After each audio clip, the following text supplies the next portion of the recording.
And welcome everybody to another edition of the GSMC Sports Podcast brought to you by the GSMC Sports Network.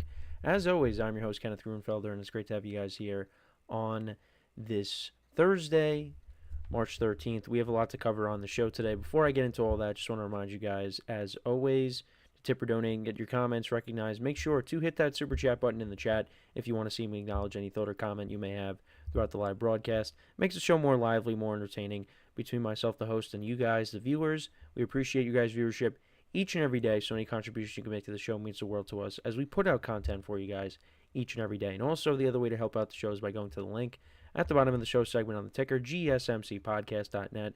That is gsmcpodcast.net. So let's get into what we are going to discuss for today. So we're going to start off the show. We are going to talk about what teams made the best moves so far, what teams have had the best offseason so far. In the second part of the show, we will get into talking about last night's game between the Thunder and the Celtics. The Thunder winning 118 to 112, and we'll talk about some of the other NBA action as well from the past couple of days, because I know with all the NFL stuff, we've been so zoned in on that we've kind of, not given the other sports some love. But we'll get into some NBA stuff. We'll talk about the top remaining free agents left. I know we covered the quarterbacks yesterday, but there's some receivers, some other players that I wanted to talk about who's still out there on the market that could be, signed within the next, couple days. Within the next couple days. So we'll get into that. We'll also talk about the Dodgers extending Dave Roberts, their manager, to a 4-year extension. And then in the final part of the show, I will continue my season overviews, and today we will be covering the Arizona Cardinals. So let's get into the first topic, which is talking about what teams have had the best offseason so far. So there's definitely several that I wanted to cover today. And starting off, we're going to talk about the Denver Broncos. So I've liked what they've done so far. Yesterday, we had another signing. They signed Evan Ingram, the tight end, who recently got cut by Jacksonville, to a 2-year, $23 million contract, $16.5 million guaranteed. And I like this deal a lot for the Broncos. I think they still need to add another weapon to this offense. I definitely think that running back is a position that they are going to address at some point, because we saw Javonte Williams, he signed with the Cowboys recently. But I feel like that's a position that they could address at some point. Now, it was kind of a running back by committee last year, but no one really separated themselves from the pack. You would have hoped, if you were a Broncos fan, that maybe it was going to be Javonte Williams, and he showed promise, his rookie season, but then, obviously he's gotten hurt, and now he ended up leaving and going to the Cowboys. So we'll see what he ends up doing in Dallas. We'll talk about the Cowboys offseason at some point, probably tomorrow. But I really like what I've seen from the Broncos. Back to the original point. Evan Ingram, they needed another weapon on this offense. Now, he dealt with his own injuries last season, and, he showed promise when he first got to Jacksonville. So I do think the Broncos will get a better player than what we saw last year. And it's really all about now continuing to build around your young quarterback. And Bo Nix had a great rookie season. The Broncos made the playoffs for the first time since they won the Super Bowl. So I like that move. Continue to build around your young quarterback. And they also signed a couple of San Francisco 49ers. Well, they signed a former 49er as well. They signed Trent Sherfield, but more of a depth guy. But they signed Dre Greenlaw and Talanoa Ufanga. Now, both of those guys coming off of injuries. Dre Greenlaw didn't play that much last year because he tore his Achilles in the Super Bowl against the Chiefs. But he's going to be part of the replacement for Cody Barton, who left in free agency. He signed with the Tennessee Titans. But if you can get a Dre Greenlaw, that's not exactly what we got pre-Achilles injuries, but if you could get a Dre Greenlaw that can come in and be productive, I mean, that's a good ad for the Broncos. And he only played in 2 games last season. So hopefully more time away from the injury, he could be even better next year. And then Ufanga dealt with some injuries as well. That's a guy they could add to their secondary, which of course is led by the best corner in the NFL, and Patrick Surtain. But yeah, he tore his ACL last season, missed 10 games in 2024 with other injuries. I think he was dealing with a wrist injury as well, if I'm not mistaken. But yeah, missed some time. But hey, if they could be like how they were with the 49ers, I think I like those signings. And then they re-signed defensive tackle DJ Jones as well. So yeah, I like what the Broncos have done so far. Now let's see what they continue to do.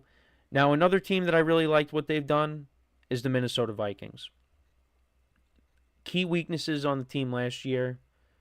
Well, key weakness on the team last year was on the interior when it comes to the offensive line. And they went out and they signed a couple of offensive linemen from the Colts. They signed Will Frears from the Colts, right guard, for a 5-year, $88 million contract. And then they also signed longtime center for the Colts, Ryan Kelly, as well, on a 2-year, $18 million deal. Now, we don't know what the Vikings are going to do at quarterback. Is J.J. McCarthy going to be the day one starter next season? That's something we have to pay attention to because supposedly they are lurking in the Aaron Rodgers sweepstakes. And of the teams that have interest in Rodgers that we know of, the Vikings would definitely be the best spot because of their roster. But I don't know if that's going to happen. I think right now it's either going to come down to the Steelers or the Giants when it comes to Aaron Rodgers. But if he goes to the Vikings, like I said, I think that's the best spot for him. But upgrading on the offensive line, very important. And if you're going in with a young quarterback, you want to make sure he's protected. You don't want another Caleb Williams situation. And look at what J.J. McCarthy is part of the same draft class as Caleb Williams and Jane Daniels, and look what those teams have done for their young quarterbacks now. The Bears have added 3 offensive linemen, and the Commanders went out and they traded for Laramie Tunsil. So you want to make sure you're protecting your own cornerback. And this is technically going to be J.J. McCarthy's rookie season if he does end up starting for the Vikings. But the Vikings did that, which I really like. They also re-signed guys in their secondary. They re-signed Byron Murphy and Harrison Smith, but they also added to their defensive line. They added Jonathan Allen, who was recently cut by the Commanders. They bring him in on a 3-year, $60 million contract. I like that. And then they also brought in Javon Hargrave, who was previously with the 49ers, on a 2-year, $30 million deal. So similar to the Bears, they address the offensive line and the defensive line. And the Vikings defense was already good last year, so you're only enhancing it. But actually, along with Byron Murphy, they also added Isaiah Rodgers from the Eagles as well on a 2-year, $15 million contract. And they brought back Aaron Jones as well. So, yeah, now it's really all about who's going to be starting next year. Is it going to be J.J. McCarthy? And right now, it seems that way, but anything can happen. The Bears, I mentioned them. We talked about them already this week, but they are another team that I really like what they've done. Offensive line was their biggest weakness last year, and they went out and they added 3. They signed Drew Dalman from the Falcons on a 3-year, $42 million deal. They signed Joe Thuney. Well, actually, no, they traded for Joe Thuney, who's been a very good guard in this league, with the Patriots, and then was with the Chiefs. They got him, and then they also got Jonah Jackson from the Rams as well. So you're hoping that with the better offensive line and better coaching, that the Bears are going to take that next step. And then, of course, the defensive line, they added Grady Jarrett and Dayo Adenabo. Jarrett was a 3-year, $43.5 million contract, $28.5 million guaranteed. And then Adenabo was 3 years, $48 million, $32 million guaranteed. And he's going to be the guy that's going to be opposite of Montez Sweat. You're hoping that you unlock his potential. Another team, I want to see them do more on offense, but I do like what the Patriots have done. They added a lot of guys on defense. They added Robert Spillane and Carlton Davis, Milton Williams, who we saw he had a big Super Bowl performance as well. Harold Landry III, who was cut by the Titans, and you figured with Mike Vrabel now in New England that he was going to end up going there. He signed a 3-year, $43.5 million contract, $26 million guaranteed. So that's to help out the pass rush. Robert Spillane is a tackling machine. He had 5.5 sacks last season. They bring him in. They bring in Carlton Davis to be opposite of their young corner Christian Gonzalez. They did bring in Morgan Moses to improve that offensive line, and he was with the Jets last season. And that's something that they got to continue to address. The offense, they really have to, prioritize the offense. And maybe that's what we're going to see through the draft. Depending on how the first few picks go, the Patriots can be the team that ends up with Travis Hunter, or they could go with Tetsurola McMillan. I feel like that's what they're going to do with their first pick, is they are going to take a playmaker. They're definitely going to have to do that. But we'll see what they do. They did also sign Josh Dobbs to be a backup to Drake May. I'm okay with that. They did bring in Matt Collins. And Matt Collins did have a very good year with the Bills, leading the team in touchdown receptions. So they did at least bring in a weapon, but you want to see them do a little bit more. I like what the Commanders have done, trading for Laramie Tunsil, getting Deebo Samuel. They are improving that offense. Also got to continue to build up that defense as well, but those are two major moves that I like. The Buccaneers bringing in Hassan Reddick. You hope that he could be better than what he was with the Jets last season, but they brought back Chris Godwin. That receiving core is very good with Godwin, Mike Evans, and Jalen McMillan. They also did, and Levante David they brought back as well. And I actually did want to throw in the Giants as well. I think the Giants have done okay. I kind of like what they've done. They bolstered their secondary because they added Javon Holland, who was arguably the best safety in free agency. They signed him to a 3-year deal. And then they also signed Paulson Adenabo from the Saints on a 3-year, $54 million deal. And he was arguably the number one corner on the market, and they brought him in. So you bolstered your secondary. They did add a couple of defensive linemen. They added Chauncey Goldston from the Cowboys, who had had a career high 5.5 sacks last season. So, that helps them out. They also brought in Roy Robertson Harris as a depth piece on the defensive line. They had a couple of offensive linemen that are just for depth, and then they re-signed Darius Slayton to a 3-year deal. So, they did make some moves. They did improve the team. But now we got to see what they do with the quarterback. If they can nail the quarterback position, they will definitely win more than 3 games next season, even though that schedule is impossible. But I did like what they did. So, yeah, let me know what you guys think, though, about the teams that you liked, what they've done so far in the offseason. And it's not over yet. We still got the draft, of course, and there's still some guys out there that can be signed, but that's who I think has done well so far. Now, there's some other teams maybe I left out, but that's just who I put in terms of the teams that I really like what they've done. So we are going to take our first break of the show now, and then when we come back, we will talk some NBA. The Thunder defeating the Celtics last night. We'll get into that. I'll give you my thoughts and then some of the other NBA action as well. So with that being said, stick around, and we'll be right back here on the GSMC Sports Podcast.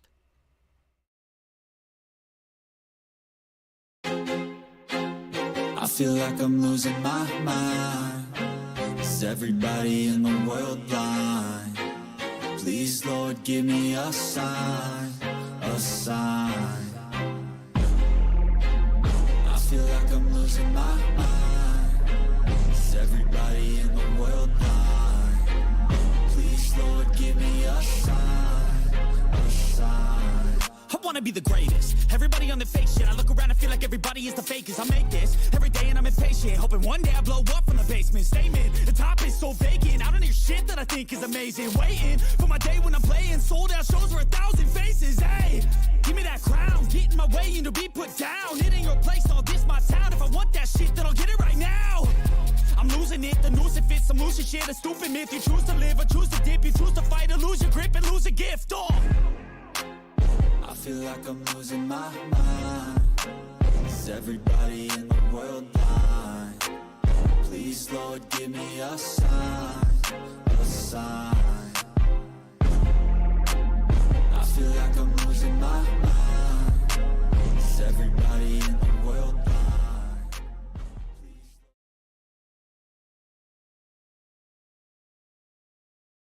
And we are back here on the GSMC Sports Podcast. And for the second part of the show, we're going to talk about some NBA action.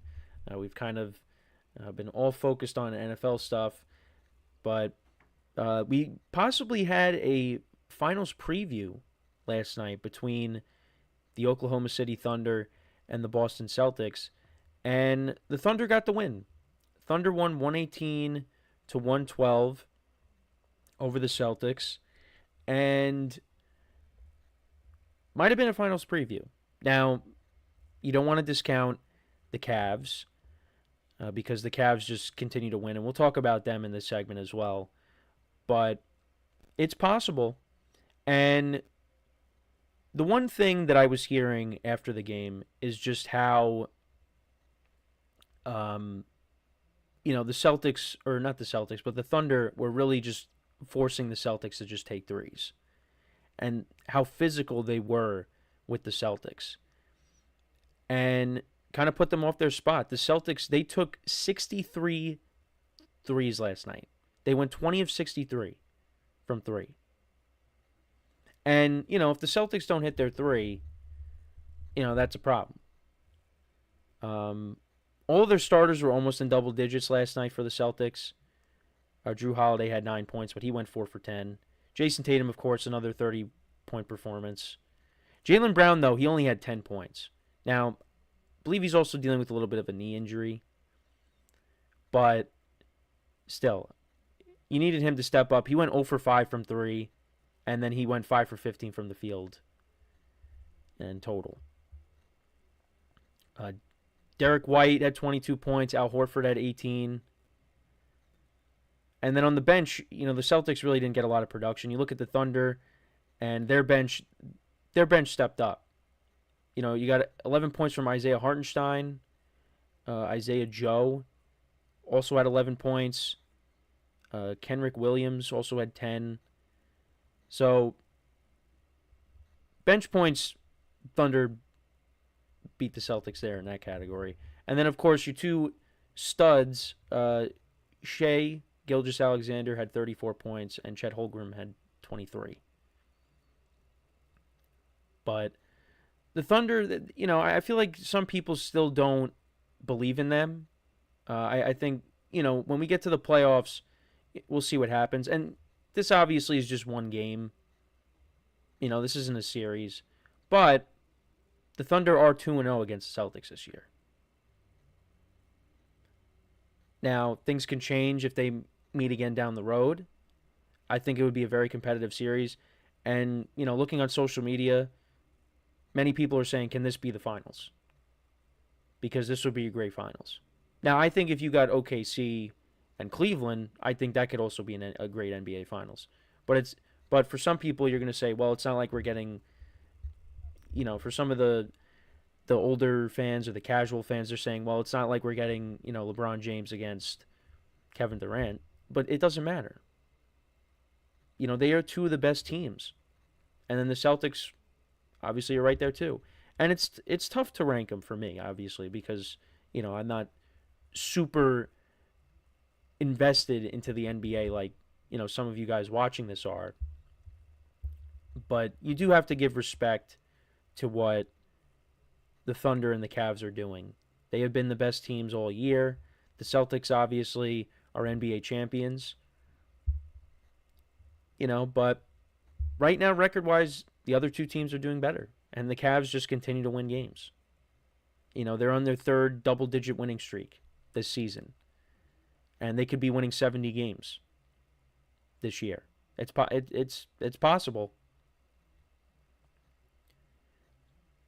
But that was definitely a big win. And especially, in the Celtics house at TD Garden, that was a big win.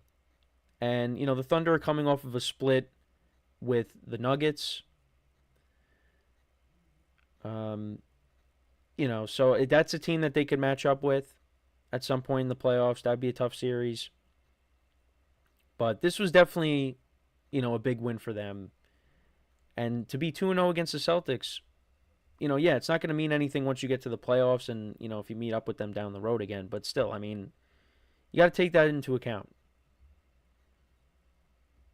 And for the Celtics, this could be a wake-up call for them. They weren't 100% healthy going into this game. Both teams weren't.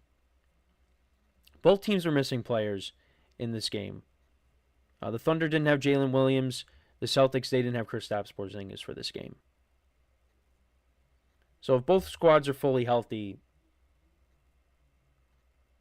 hopefully that's for the NBA Finals if they do match up against each other. But we'll see. But let me know what you guys think, though, about this game, because this was a very good game. And, the Thunder basically, they were basically leading the whole game. The Celtics, I think, I'm trying to see when they, at one point when the Celtics had the lead. But, yeah, it was back and forth pretty much the whole way. But the Thunder were able to come away with the win. So, and that's what you're going to get if they do match up against each other in the finals. I think that could be a 7-game series.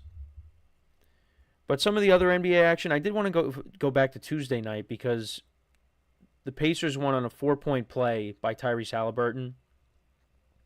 It was inbounded to him. There was not that much time left. Chucks up a 3-point shot, knocks it down, and he was fouled on the play. And, of course, he hits the free throw. And I was watching a little bit of his interview on the Pat McAfee show yesterday. And, he was saying how when they were reviewing it, it was kind of like, I don't know what exactly they were reviewing, or why they were reviewing it. But I know that, what he was saying was it was like, because it was taking so long, it's kind of like he was getting iced as a kicker. But he made the free throw. They ended up winning. And, the Pacers, they're going to be a team that's a problem in the playoffs. And I'm saying that just because of a guy that does follow the Knicks loosely. But right now, the Bucks and the Pacers are tied record-wise. The Bucks, I think, have the tiebreaker over the Pacers. Because I think, do they play again? Yes, they do play again. They play again on Saturday. So I think that's for the tiebreaker. So that's huge. And the Pacers also have the 76ers coming up tomorrow night. So, I would think they should win that game. But you never know. So, yeah, right now they're tied record-wise. But Saturday's a big game. And this was the first-round matchup we got last year. But, the Bucks were so banged up. You wonder what would have happened if, both teams were healthy.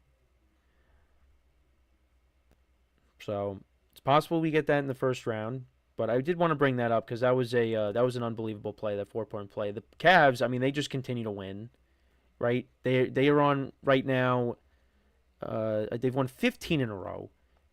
They had to pull off a comeback against the Nets. Things were getting a little scary there, but the Cavs were able to pull off a comeback. They didn't have Donovan Mitchell, which was to be able to come back despite not having him, that was big.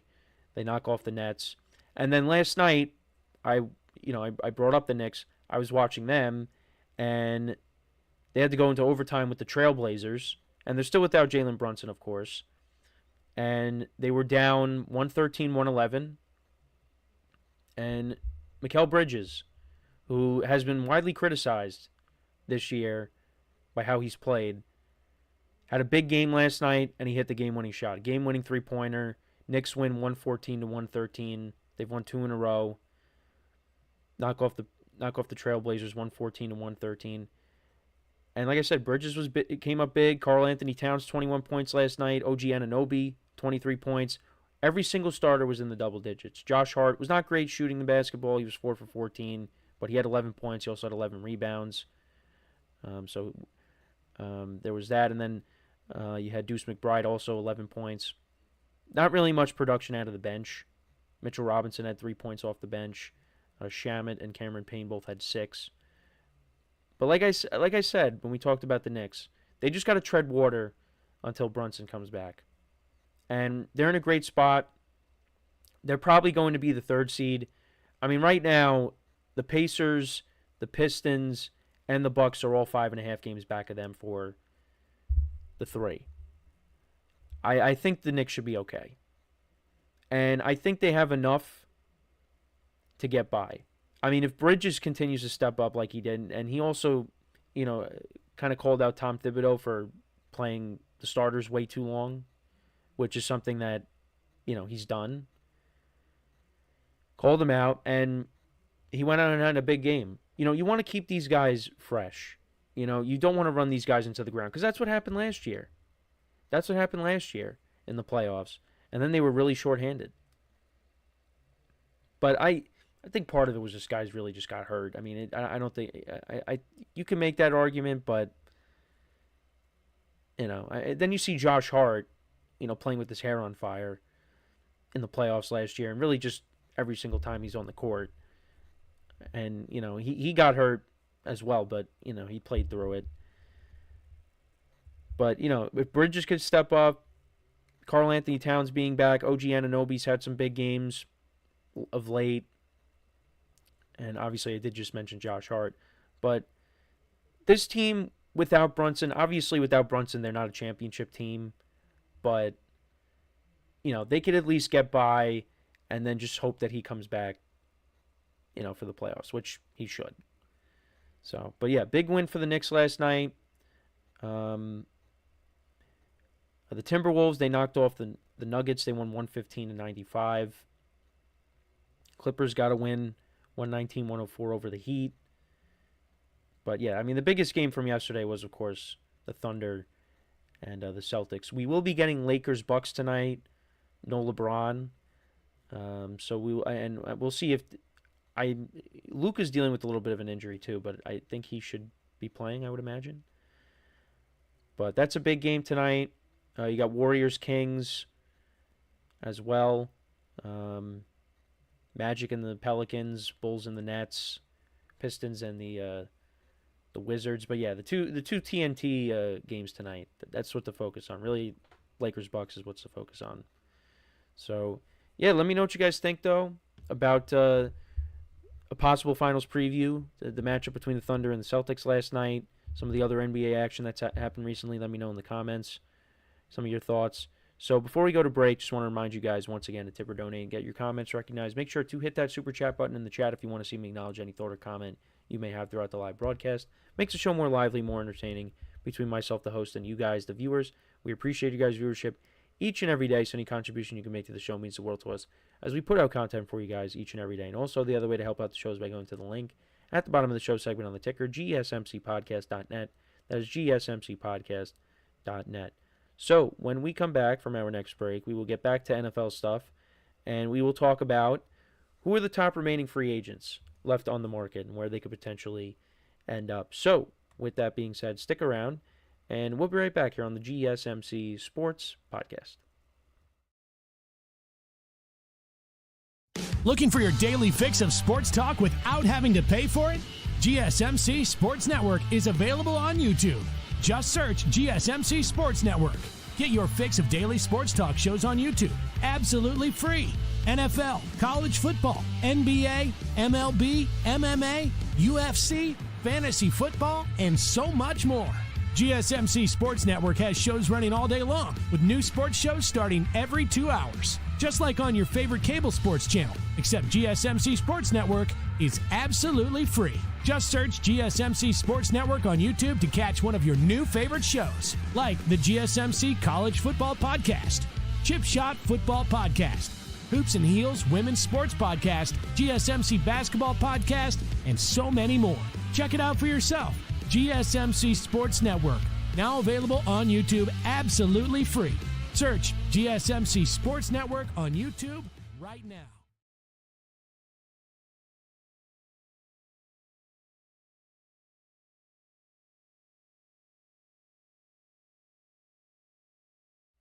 All right, and we are back here on the GSMC Sports Podcast, and for the third part of the show, we are now going to talk about the top remaining free agents and where they could potentially end up. So we did talk a lot about Russell Wilson and Aaron Rodgers yesterday, and there's still no... Well, actually, no, I shouldn't say that. There is some movement. There's really no movement on the Aaron Rodgers side of things. But with Russell Wilson, he actually is scheduled to meet with the Cleveland Browns. So that's interesting because they traded for Kenny Pickett. They did a backup quarterback swap with the Eagles. They traded DTR to the Eagles, and they got Kenny Pickett. And right now they have the number 2 overall pick. So I don't know if they're going to take a quarterback. If they end up bringing in Russell Wilson, you have Russell Wilson and Kenny Pickett. I mean, are you going to then take a rookie? A rookie quarterback? Well, a rookie quarterback, not a rookie. Obviously, you're taking a rookie, but then is there a scenario where they take best player available? Do they take an Abdul Carter and pair him up with Myles Garrett? Unless the Titans take him, which we still don't really know what the Titans are doing. But still, I thought that was interesting. So he's meeting with the Browns, and then he's also scheduled to meet with the Giants. And I'll just say this with Russell Wilson. If the relationship with the Steelers is not great, because he's kind of looked at as, I guess, the backup plan, because they wanted Fields. Now you're hearing that they want Aaron Rodgers.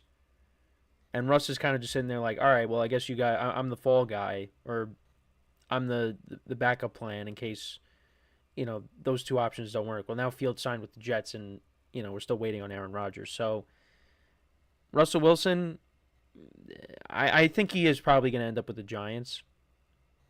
But if he goes to Cleveland, I think that would be interesting too.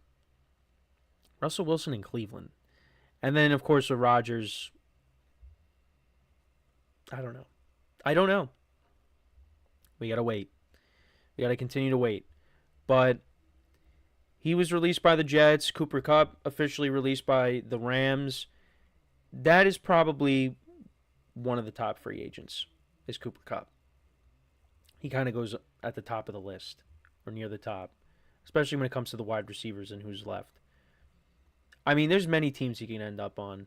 Now, he could still stay out in L.A., and he could sign with the Chargers. Maybe the Chargers bring him in. The Chargers actually brought back an old friend. They signed Mike Williams yesterday. And with Keenan Allen still out there, who's another free agent, imagine they brought back Keenan Allen and Mike Williams on cheap deals.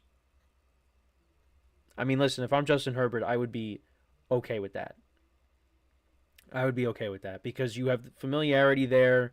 If Mike Williams could stay healthy, he knows Justin Herbert. They have that rapport. I liked that deal for the Chargers.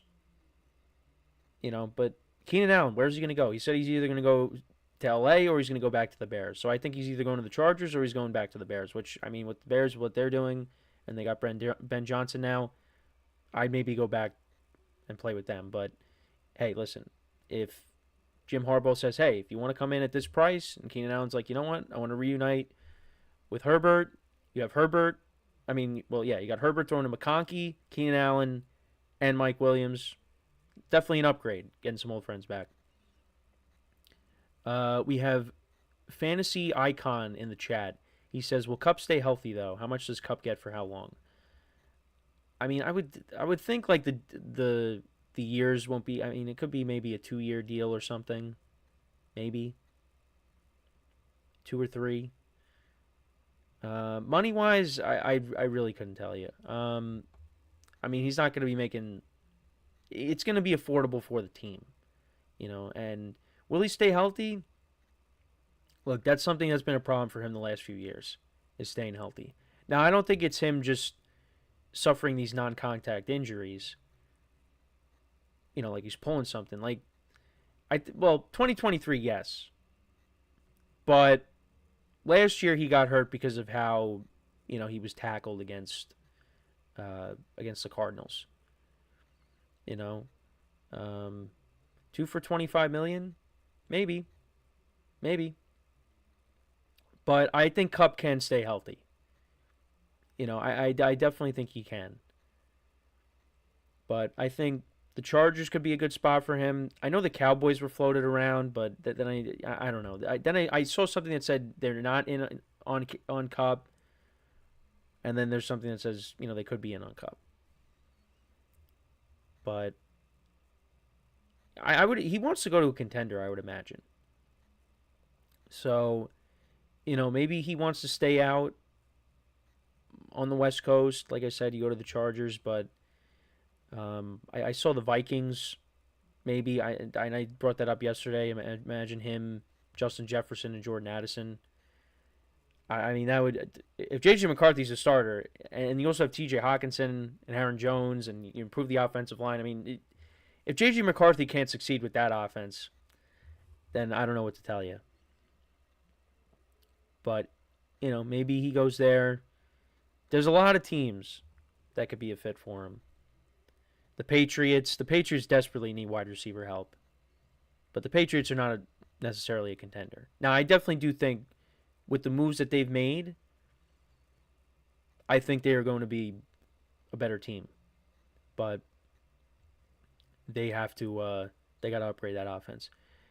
Fantasy also says, I think, Seattle. Seattle, I think, was also mentioned, too. I mean, they just traded DK Metcalf. There's no Tyler Lockett anymore. I mean, you need another receiver besides Jackson Smith and Jigba, to help out Darnold. So if you bring in Cooper Kupp, I don't think that'd be a bad move. You have some of the other quarterbacks that are still available along with Rodgers and Wilson. You got Jameis Winston, which, honestly, if I'm a Giant fan, which I am, if you don't get Russell Wilson or Aaron Rodgers for some reason, I'd bring in Jameis Winston. Why not? Why not? Make things fun again. A-Rod to Kupp. Yeah, I mean, if Kupp ended up going to the Steelers, Rodgers goes there, that could work.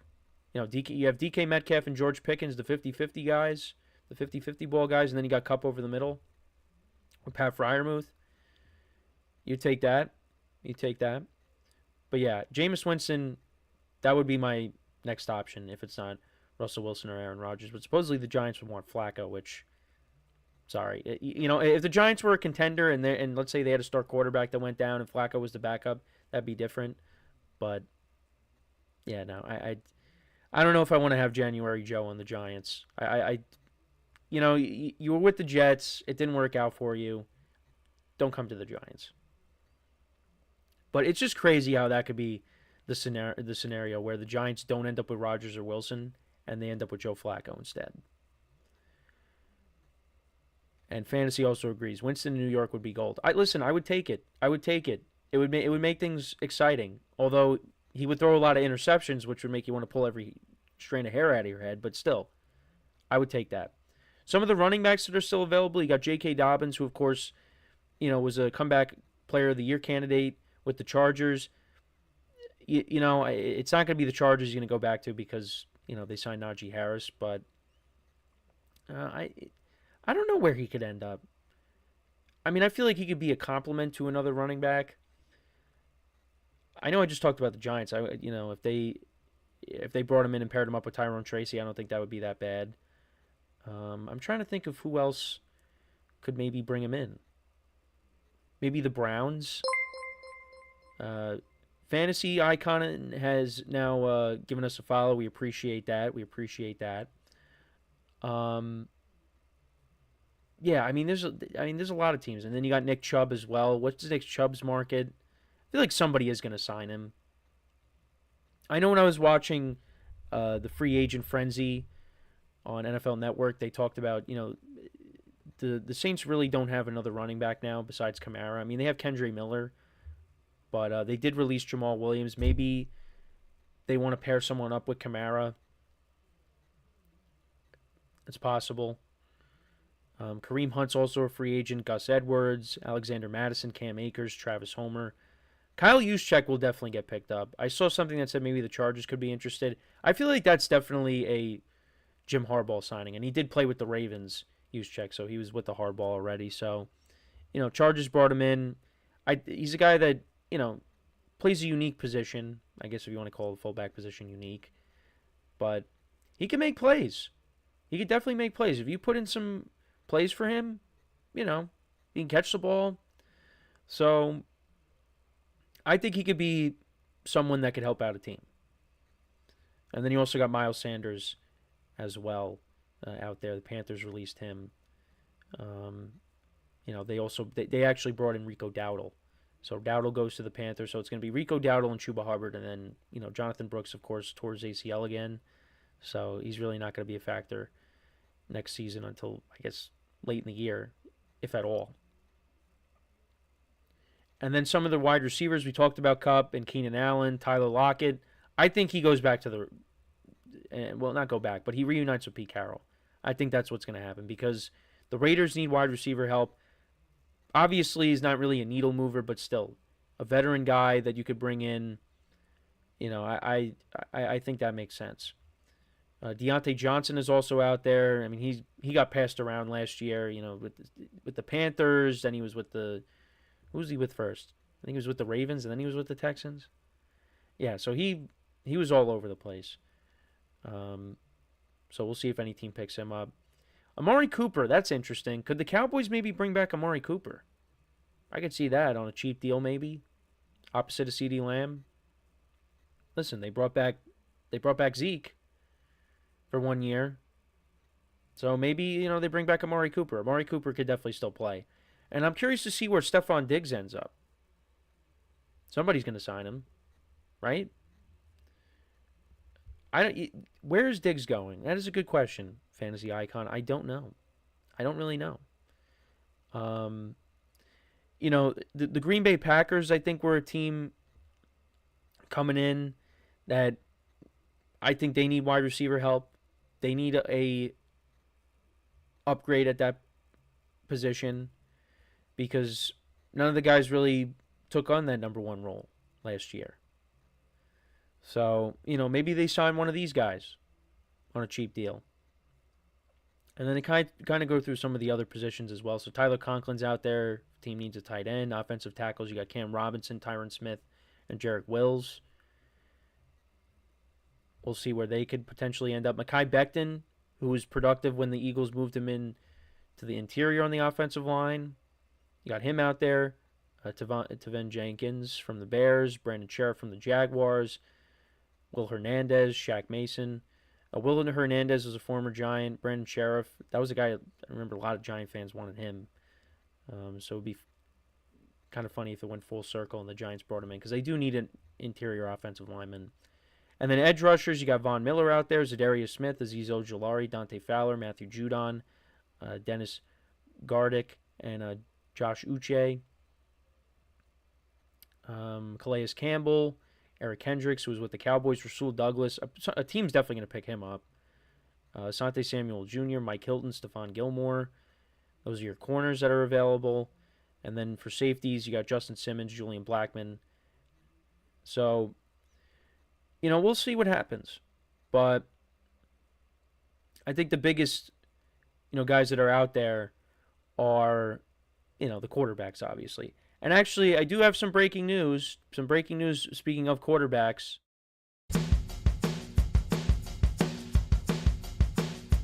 All right, so you ready? You ready for this? The Pittsburgh Steelers have signed a quarterback. They have signed Mason Rudolph. They signed him back a 2-year, $8 million deal. Now, there were some rumors out there that, or not rumors, but reports out there that the Steelers could bring him back as a backup. But, and also with the potential to actually start. Well, they bring him back. So does that mean that they are out on the Aaron Rodgers sweepstakes? I don't know. But now their quarterback room consists of Mason Rudolph and Kyle Allen. So, yeah. We'll see what happens. But let me know what you guys think, though. Where do you think some of these potential, where do you think these top free agents could go? So we just saw Mason Rudolph signed with the Steelers. But does that mean that they're out on Aaron Rodgers? Not necessarily. But if Mason Rudolph is a starter for the Steelers next year, that's not good.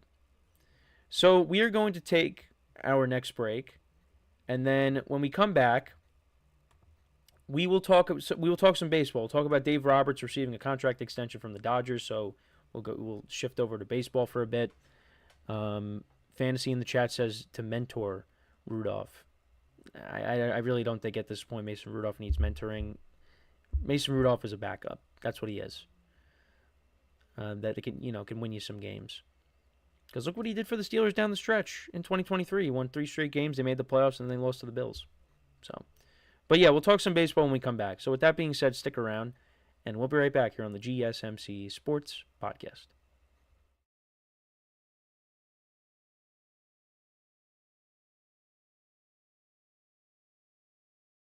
For the best and latest podcasts available anywhere, go to the podcast app on your cell phone and type in GSMC to access free content-rich podcasts on health and wellness, book reviews, sports, entertainment, relationships, social media, movies, technology, finance, and even weird news. Subscribe and download the GSMC Podcast Network's family of shows, available everywhere podcasts are found.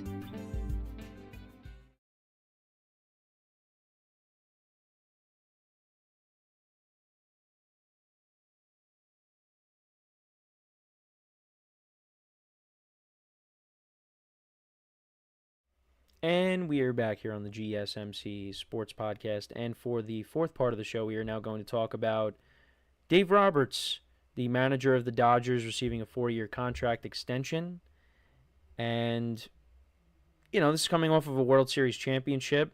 He's now had 2 as the manager of the Dodgers. And this will take him through the 2029 season. The total value is $32.4 million. Annual value is $8.1 million, which is the highest ever for an MLB manager. So I think this edges out Craig Counsell for the Cubs for the highest contract amongst active managers, I think. And like I said, coming off of a World Series championship, 2 championships in 5 years. First one was in 2020, the COVID season. Under Dave Roberts, Dodgers have had 4 National League pennants. They made it to other World Series besides the ones that they've won. They, played against the Red Sox and the Astros in 2017 and 2018, lost back-to-back years, which was tough. But, now it doesn't matter because, obviously Dodger fans would have liked to have won those World Series. But, now you've won a couple since then. And he's got the highest regular season winning percentage among managers with 250-plus games at .627. It's very good. And, he's still going to receive some heat at times, but a lot of people, it's kind of like with the Yankees and Aaron Boone, except the Yankees and Aaron Boone have not won together yet since he's become the manager. But, before Dave Roberts won, Dave Roberts will get criticized a lot. And it's New York and LA. Those are big markets, and the fans expect, to win basically every year. And now with the team that the Dodgers have, they really are expected to win every year. There's no excuse. And, for a while it was like, is Dave Roberts ever going to get over the hump with this team? Because it felt like it was just never going to happen. A lot of early playoff exits. They did win during the COVID season. Like, even after they won the COVID year, many people look at that as, that doesn't really count because it was a 60-game season. But you can't say anything now. Because they won last year. And they are the favorites to win this year. And there's no surprise. This team has a ton of talent, and you could complain, and believe me, I complain too about it, how they just defer money and they could just, sign whoever. And I've talked about, when teams are meeting with the players from overseas, and it's kind of like a waste of time because you already know that they're going to sign with the Dodgers. Yamamoto and Sasaki. All these teams take the time to meet with these players just for them to sign with the Dodgers. That does annoy me. Because if you're going to sign with the Dodgers, then just sign with the Dodgers. Like, don't waste other teams' time then. But, this is going to be a team that is going to be hunted. They're going to be teams are going to do their best to try to knock them off. And we'll see if they're successful. There was no team that won 100 games last year. I think that's going to change this year. I think the Dodgers should win 100-plus games. They should. I don't know what their exact over-under is, but, you figure they're going to win over 100 games if everybody stays healthy. They have a ton of pitching depth, both in the rotation and in the bullpen. You got 3 MVP candidates in Freddie Freeman, Mookie Betts, and Shohei Ohtani. Ohtani's, of course, working his way back, from some injuries. We talked about that recently. They brought back Teoscar Hernandez, who I think is a very underrated player. And I know a lot about Teoscar Hernandez because, with his time in the AL East and, when he was with Seattle and with the Dodgers, and, of course, having to match up with him in the World Series, I knew he was going to be a problem. And he was a problem. But, like I said, there is no excuse this year with the Dodgers. If they fall short of winning a championship, it's a disappointment. Because of the team that they have. Now, you could say, well, they won the year before. I get that. But you could say this team that they have right now is better than the team last year. You signed Blake Snell. You signed Roki Sasaki. Tyler Glasnow and Shohei Ohtani will be in the rotation. Ohtani at some point. We'll say when. You added arguably the best reliever on the market in Tanner Scott. They should go out there and win. They should win this year. Now, if they don't, then you go and you try to win it in 2025. You go and you sign Vladimir Guerrero Jr. and Kyle Tucker. The fact that they were in on the Juan Soto sweepstakes, though, and Soto said that the Mets didn't offer him the most. So that makes you wonder, who was it then? Was it the Dodgers then? Could you imagine Juan Soto if he went to L.A.? With Freeman and Betts and Ohtani? Then it's really like, what's the point of me watching for the season then? But thankfully, that did not happen. Now, it still just, it does hurt that, as a Yankee fan, he went to the Mets, but if he went to the Dodgers, I think that would have probably been like the worst outcome. But yeah, is there pressure on the Dodgers this year? I think so. I think in some people's eyes there's pressure because of the team that you have. But they are just coming off of winning a championship. If they didn't win last year, then I think there's definitely, you could make the argument there's definitely pressure. But this team is loaded. And Dave Roberts, he's not going anywhere. He's not going anywhere. This team is always going to be competitive unless they have a year where they just get ravaged by injuries. That's really the only time that you'll probably see the Dodgers miss out on the playoffs. If they just have so many injuries, that's just too hard to overcome. Because they have this window now where they can go and they could be the first team to repeat in a long time since the Yankees. They could do that. Now, the National League is very tough. They got some teams in their own division they got to worry about with their pitching and, some of the lineups that they got to go up against. Because the Padres, they came close to knocking them off last year. So you got them. The Diamondbacks, they improved their pitching staff. The Mets are going to be better. The Braves, the Phillies. There's some good teams in the National League. The American League, not so much. Right now, the Yankees, I going into spring training, I said, yeah, you could say they're the best team in the American League on paper. But now with all the injuries, they've come back down to the pack. And with some of the moves that other teams have made, they're right there with the Yankees. But I think right now, the Dodgers are the clear-cut favorite. National League is the tougher league of the two. I think the American League will still win the All-Star game because that's what they've done for years. Now, there was a brief period where the National League won, but the American League, for the most part, has dominated the All-Star game. And I think that's going to continue.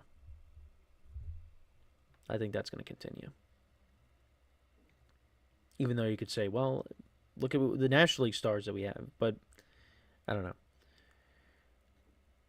So I don't know. I wouldn't say there's pressure for the Dodgers, but I think last year was huge for the Dodgers because had they lost the World Series, that would have been another year of, oh, the only championship you've won in recent memory is the COVID season when it was a shortened year.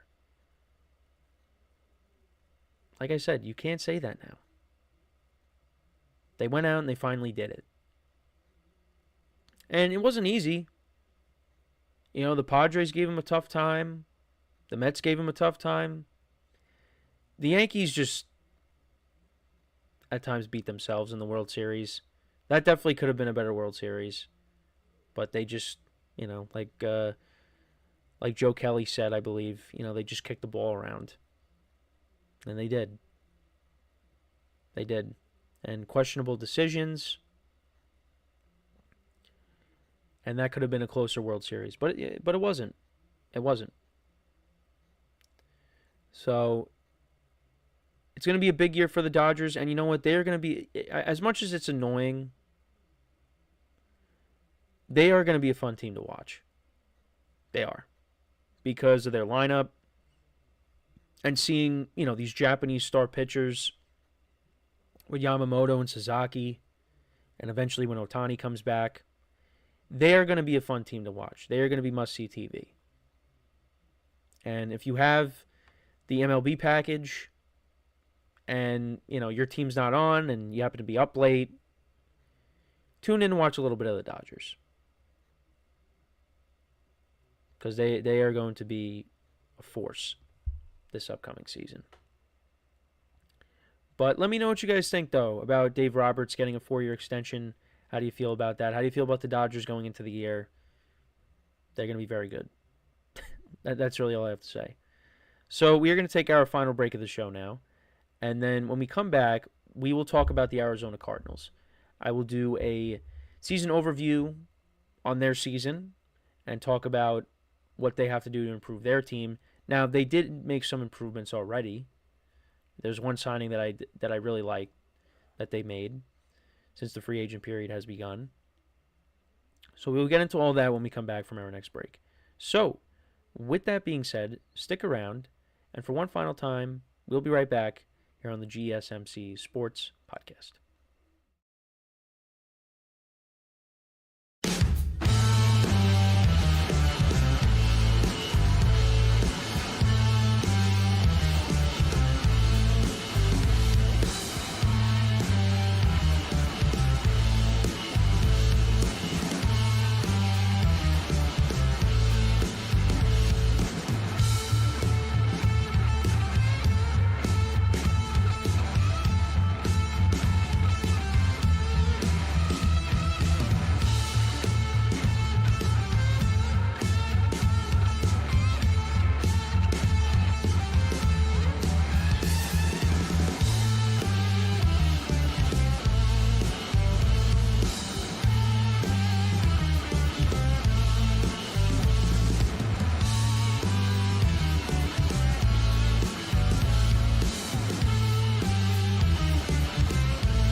All right, and we are back here on the GSMC Sports Podcast. And for the final part of the show, we are going to take a look back at the Cardinals' 2024 season and what they have to do to improve their team.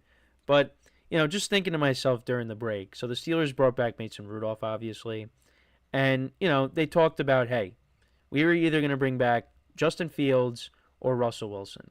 Well, Justin Fields is now not available. So what do? They go and they get a quarterback that previously played for the team. So technically, you know, they still were like, hey, we're going to choose one or the other. Well, you end up bringing back an old friend, and who knows if they bring in anybody else after that. But like I said earlier in the show, if the Steelers go into the year with Mason Rudolph as their quarterback, what are we doing? What are we doing? But that is a topic for another day. Maybe we get into it tomorrow, depending on what happens today. Maybe something big goes down. But the Cardinals, let's get back to the Cardinals. So the Arizona Cardinals. There were some expectations going into the year. I mean, I didn't think they were going to be very good. I thought they would be better than they were in 2023 because you had Kyler Murray for the whole season. And they ended up finishing 8-9. They missed out on the playoffs. Kyler Murray was back for the whole year. And, 21 touchdowns to 11 picks he had, 3,800 yards passing. He wasn't bad, but he wasn't great. They were a very good running team last season. They rushing are actually no. They were if I have their offensive stats. So yeah, actually these are their offensive stats right here. I have them.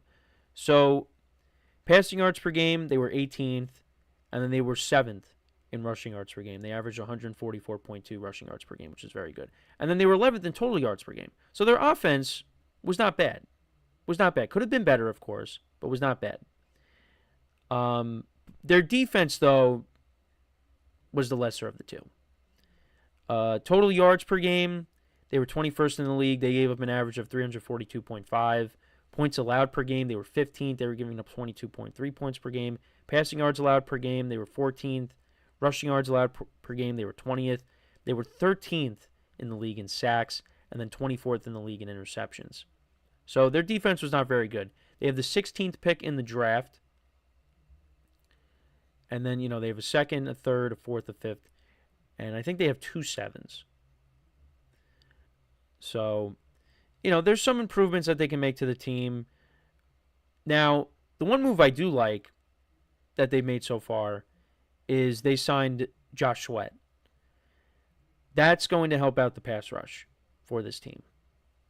I like that move a lot. And I think they gave Budda Baker an extension this offseason. But, yeah, I do like that move for the Cardinals. So they bolster their pass rush. Looking at some of the other players from last year, James Conner had a big year for them. He had over 1,000 yards rushing. He had almost 1,100 yards rushing. He had 8 touchdowns on the year. Kyler Murray had 5 rushing touchdowns. He had 572 rushing yards. He was the second leading rusher on the team. Their leading receiver was Trey McBride, who didn't score a touchdown until the end of the year. But he was a force. 111 receptions. He had 1,146 receiving yards. He's a stud tight end for them, one of the best tight ends in the league. And then you also had Marvin Harrison Jr. in his rookie year campaign. He had 62 receptions for 885 receiving yards and 8 touchdowns. Michael Wilson, their other receiver, he had 4 touchdowns. And then looking at the defense, Budda Baker, who we just talked about, he had 1 forced fumble, 2 sacks. Also on the season, he had no interceptions, but he had 5 pass defense. And some of their leading sacks leaders, you had Zaven Collins, he had 5 sacks on the season. Dante Stills had 4.5. But yeah, the Cardinals need to get better at rushing the passer, and Josh Sweat is definitely going to help them out with that. But, Sean Murphy Bunting was their leading guy with interceptions. He had 3 on the season.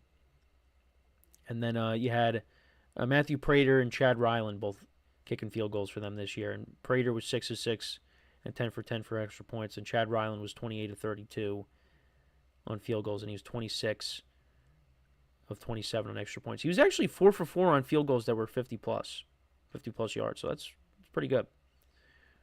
But the Cardinals, they at one point were leading the AFC West.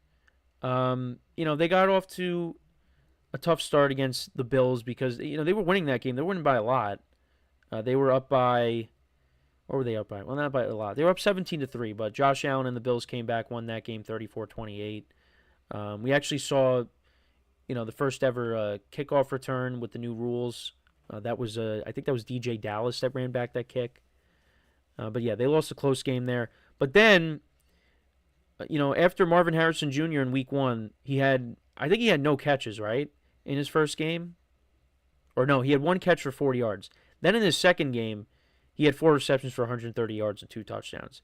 And the Cardinals destroyed the Rams. They won 41-10. So you're like, oh, okay, that was unexpected.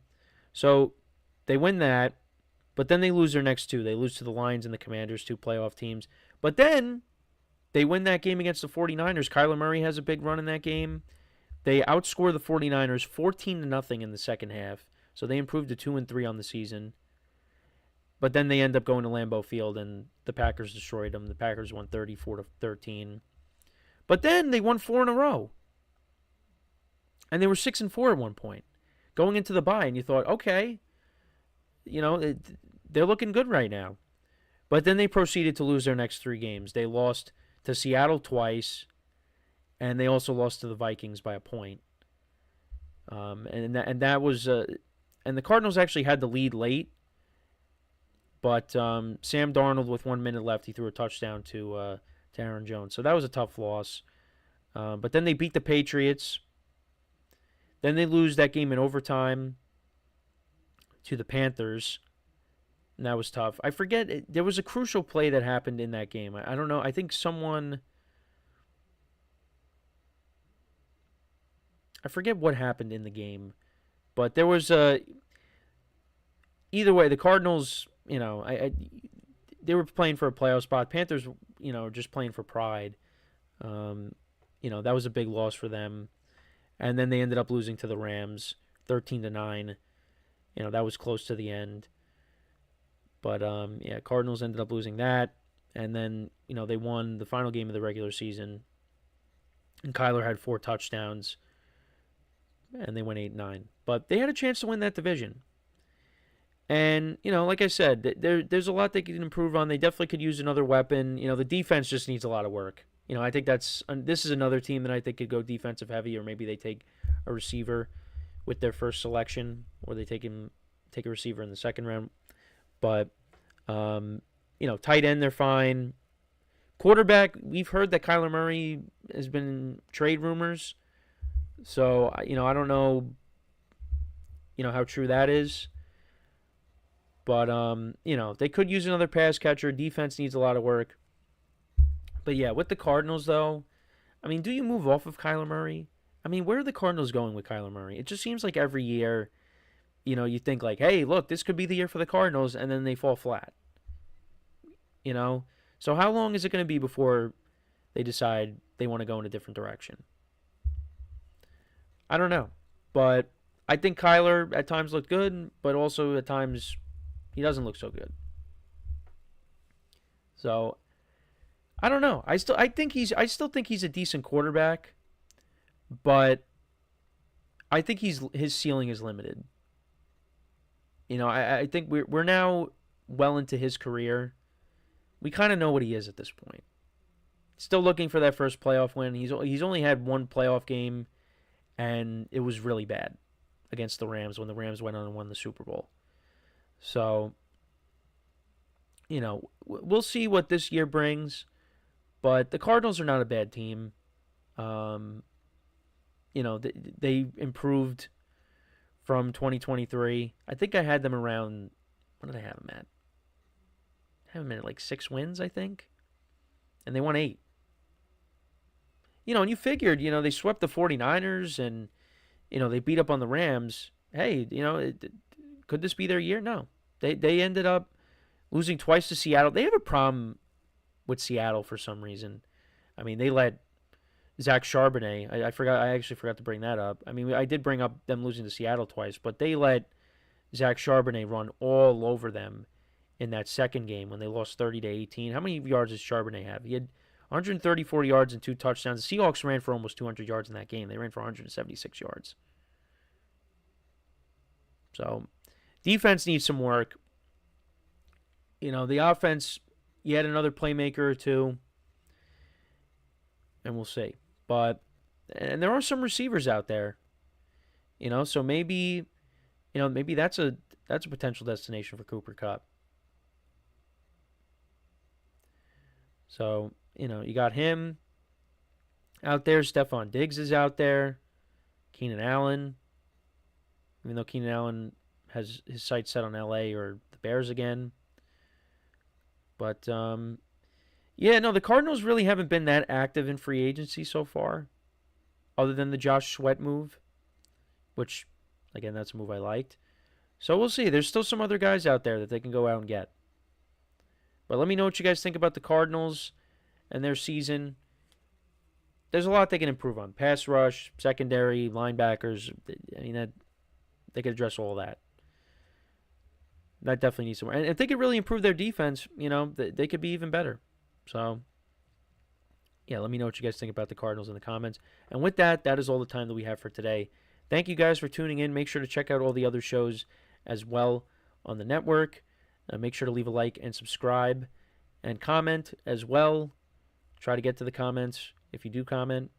And, yeah, until next time, I'm Kenneth Grunfelder signing off from the GSMC Sports Podcast, brought to you by the GSMC Sports Network. Have a good day, and I will talk to you guys tomorrow. Take care.